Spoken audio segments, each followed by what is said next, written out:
নমস্কার বন্ধুরা, চলে আসলাম নতুন আরেকটি ভিডিও নিয়ে। আজ আমি বানাচ্ছি বাসন্তী পোলাও। ফার্স্টে চালটাকে ভালো করে ধুয়ে একটা ঝুড়ির মধ্যে শুকোতে দিলাম। তারপর একটু আদা আমি গ্রেট করে নিয়েছিলাম।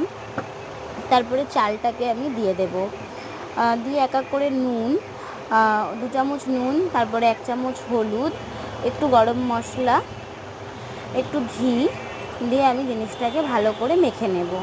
মেখে খানিকক্ষণ আমি একটু রেস্টে রেখে দেবো। তারপরে কড়াতে তেল গরম করতে দিয়ে আমি কাজু আর কিশমিশটাকে একটু ভেজে নেব। ভাজা হয়ে তুলে নেব। তারপরে আর একটুখানি ঘি দিয়ে, তেজপাতা, গোটা গরম মশলা ফোড়ন দিয়ে ওই চালটাকে আমি দিয়ে বেশ খানিকক্ষণ ভাজবো। ভাজার পরে আমি জলটা অ্যাড করব। যতটা পরিমাণ চাল তার ডবল জলটা দেবে। তারপরে ফুটে গেলে পরেই আমি কাজু আর কিশমিশ যে ভেজে রেখেছিলাম সেটা দিয়ে দেব। দিয়ে বেশ খানিকক্ষণ আবার একটু ঢাকা দিয়ে আমি তারপর চিনিটা দিয়ে দেব। 1 বাটি মতন চিনি দিয়েছি। তোমাদের ভিডিওটা ভালো লাগলে একটা লাইক, কমেন্ট, শেয়ার করে চ্যানেলটাকে সাবস্ক্রাইব করবে।